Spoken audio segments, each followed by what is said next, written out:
네, 여러분 모두 부자 되는 그날까지 이항혁의 따기과 함께합니다. 이항혁 전문위원 함께합니다. 어서 오십시오. 네, 안녕하세요. 네, 오늘은 재테크 관련 이슈를 준비하셨다고요? 네, 오늘 정말 돈을 어떻게 하면 벌 수 있는지 그렇지 않아도 쉽지 않은 세상인데요. 중요해요.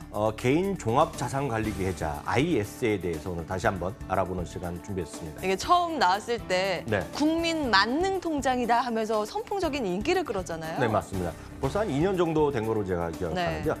개인 종합자산관리계좌인데 정확하게는요. 그래서 Individual Savings Account, 그러니까 예금을 잘할 수 있는 그 어카운트를 만든 것이 바로 개인 종합자산관리계좌가 되겠는데요.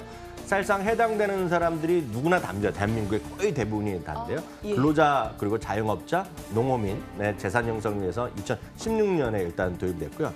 금융상품이라든가 이 웬만한 금융상품 그리고 주식펀드, 파생상품까지 한 번에 다 해당되는 것이기 때문에 일단 많은 분들 관심을 가질 필요가 있겠네요.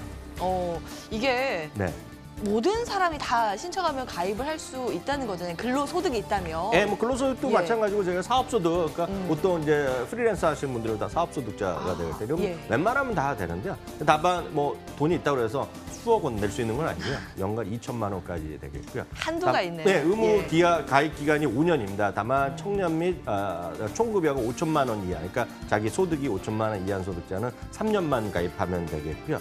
일단 세제 혜택은 5년간의 수익에 200만 원까지 일단 비과세가 들어가고요. 200만 원 초과분에 대해서도 9.9% 분리과세만 하면 끝나니까 상당히 어떤 세금 혜택 이런 부분에서 분명히 혜택이 있다라고 보셔야 되겠는데요. 다만 은행, 증권, 보험 포함해서 모든 금융기관에서 1인 1계좌만 되니까 여러 군데 계좌가 만들어질 수밖에 없고, 이제 이게 2010년 말인가? 2010년부터 해갖고 계좌를 하나 만들었는데 뭐 어떤 이유가 됐건 간에 지금 만족스럽지 못할 수 있잖아요. 예. 그러면 그 다음 다른 곳에 가서 신청하면 바로 또 바뀔 바뀔 수 있으니까 이미 네. 한 2년 전에 했는데 만족스럽지 못하다 그러면 당장 오늘 어떤 데 다른 가시면 회사로. 바로 바뀔 수 있다는 것도 참고적으로 말씀드립니다. 네, 근데 이게 생긴 지 꽤 됐잖아요. 네네. 2년 됐다고 앞서 말씀을 해주셨는데 네. 오늘 갑자기 왜 가지고 오신 거예요? 그게 다 이유가 있죠. 왜냐하면 예. 일몰 개정이 있었는데요. 이거는 소위 세제 혜택이 올해 연말까지 해서 끝난다라고 일단 이해하시면 되겠습니다. 예. 그래서 물론 기획재정부가 이번에 정기국회에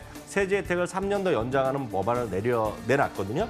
다만 이제 아시다시피 국회의원들이 일을 잘 안 하잖아요. 네. 그래서 이걸 다 통과시켜야 되는데 근데 통과 안 하면 안 될 수가 있기 때문에 혹시 모르기 때문에 그리고 가능성이 이제 불투명합니다. 지금 여러 가지 문제 때문에 그렇기 때문에 계류돼 있네요. 일단은 예. 올 연말까지 일단 가입을 해야 되기 때문에 일단 말씀드렸습니다. 세금 혜택이 있다고 하니까 당연히 네. 저는 관심이 가긴 하는데 비과세 혜택을 받는 대상이요. 구체적으로 어떤 게 있는 건지. 대상은 이런 거죠. 예를 들어서 예. 해외 주식형 펀드라든가요, 채권형 펀드, 그리고 ELS 등 파생금융 상품 등이 해당되는데요.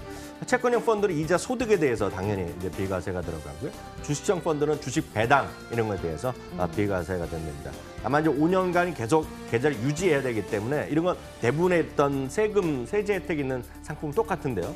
일단은 돈을 이제 세금 혜택 받았는데 3년 안에 예를 들어서 2년만 이거 다시 해지하잖아요. 네. 그러면 그동안 받은 것들이 있죠. 쉽게 해서 뭐 토해낸다고 표현하죠. 다시 돌려내야 되는 거기 때문에 이거 무조건 예. 다 이건 법은 지켜야 된다 이렇게 말씀드립니다.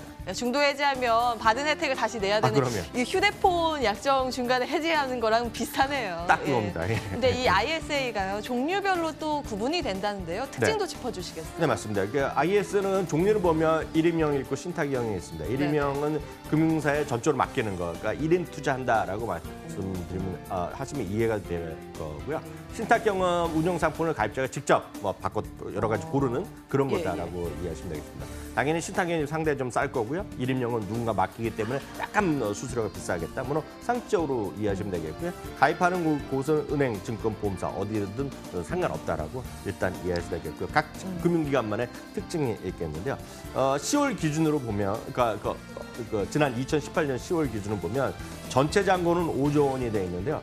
당연히 은행이 훨씬 우리나라가 규모가 크잖아요. 은행이 한 85% 정도 돈을 갖고 있고요. 예, 예. 잔고를 갖고 있고요. 증권이나 보험 15.3%를 차지하고 있습니다. 그동안 어느 회사에서 좀 수익을 잘 했을까요? 네. 혹시 통계 있는 네, 건가요? 그것도 보여드릴 수 있겠는데 일방적으로 얘기하기 쉽지 않습니다. 왜냐하면 증권이나 은행 등 다양한 상품을 구성하고 있고요. 위험이 높을수록 어떤 거나 마찬가지지만 위험이 높을수록 좀 변동성이 커지고요. 낮을수록 수익률이 좀 안정적인 경향이 있고요. 어떤 상품마다 일단 고객분들한테 어떤 형태, 어떤 위험도, 어떤 안전도를 충분히 설명하기 때문에 일단 무조건 무조건 1대1로 비교하는 것 자체는 별로 의미는 없습니다만 궁금하신 분을 위해서 말씀드리면 은행과 증권의 과거 2년 동안의 출시 이후의 수익률만 비교해보면 이건 전체입니다, 전체. 이게 절대적인 건 아니지만 전체 그냥 평균이 산술평균입니다. 증권사는 9.4%가 2년 동안 수익이 났고요. 은행은 6.2%의 수익이 났지만 최근 6개월은 워낙 주식이 안 좋았잖아요. 그러니까 증권사는 또 1.3% 마이너스 났고 은행도 0.9%의 마이너스 났다. 다만 말씀드렸다시피 각각의 성격, 각각의 어떤 상품 구성이 다 다르기 때문에 이걸 갖고 뭐 은행이 무조건 좋다 나쁘다, 증권사가 좋다 나쁘다라고 말하는 것은 제가 봤을 때 그건 틀린 얘기다. 참고적으로만 살펴보시면 되겠습니다. 어떤 게 상품이 위험 부담이 더 큰지에 따라서 또 수익률이 달라지는 거기 때문에 그때그때 상황에 맞춰서 좀 판단을 해야 될 지표 이렇게 말씀해 주셨습니다. 각 회사별로 그래도 좀 어떻게 운영을 잘했는지도 점검을 해볼까요? 네, 그래도 그거를 이제 또 이걸 또 궁금하신 분 계시기 때문에 아무래도 민감하게 수익률 아니겠습니까? 네, 궁금하시잖아요. 그래서 일단 증권사인데요. 여기 보시면 구성이 있습니다. 그래서 지금 키움증권 뭐 초고위험형, 그리고 현대차증권 선진국형, 고수익 지향 이렇게 등등등 나와 있지만 그 옆에 말을 더 보셔야 돼요. 세 번째 보면 초고위험이다, 고위험이다, 뭐 상대 덜 위험이다 이런 것들이 있기 때문에 충분히 이제 이거를 알고 설명해 드려야 돼요. 그렇기 때문에 키움증권에서 무조건 누적 수익률이 1등이다. 키움증권에서도 초고위험의 기본 투자형을 선택한 사람이 제일 돈이 많이 벌었다는 것은 분명히 맞는데 늘 그렇거든요. 제가 주식 투자 이 업계에 있으면서 늘 듣는 얘기가 주식 투자는 위험하다는 거 다 안다고 얘기하시거든요. 그렇지만 수익은 다 많이 알기 원하고 떨어지면 큰일 나거든요, 지금은. 그럼요. 그런 건 세상에 없거든요.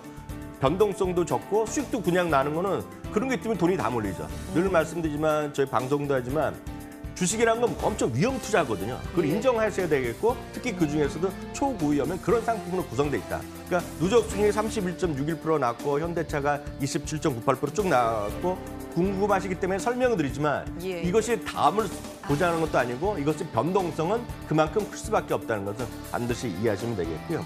다음은 은행을 보여드리겠습니다. 은행이요.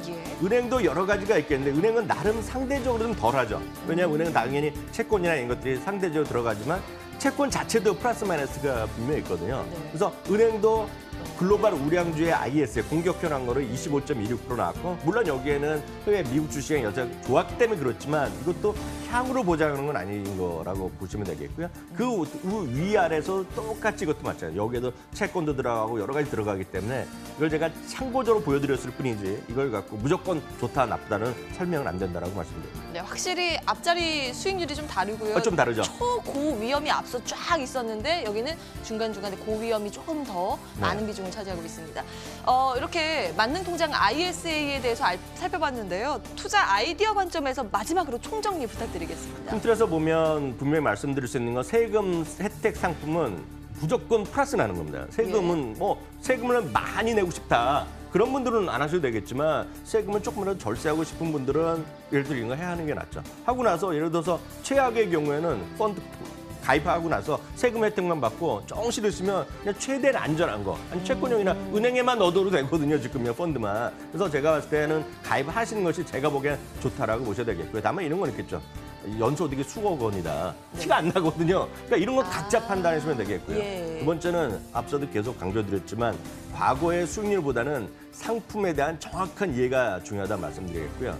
늘 제가 이런 거 소개해드릴 때도 말씀드리지만 이런 것들은 쉽게 해서 여러분들이 인터넷이나 모바일로 지금 지하철에서 그냥 검색해서 딱 정하는 거 절대 안 됩니다, 이거. 왜냐하면 이런 데서는 정확한 정보가 나오지 않고 딱 좋은 것만 나오거든요. 그래서 이런 것들은 반드시 은행이나 증권에 PB분들과 반드시 상담하고 가입하고 비교를 하셔야 되겠지. 그냥 누가 어떤 A라는 증권, A라는 은행에서 자기네가 제일 좋다, 수익이 제일 좋다는 것은 D를 안 보기 때문에 낭패 볼 가능성이 크다 보셔야 되겠고요. 기회가 되시면 늘 말씀드린 글로벌 분산 투자의 기회로 활용하시기 바랍니다. 네, 이렇게 여러분의 재테크에 좀 도움이 될 만한 정보들 정리해드렸습니다. 만능통장 ISA에 대해서 살펴봤는데요. 이항영의 딱이거였습니다. 말씀 고맙습니다.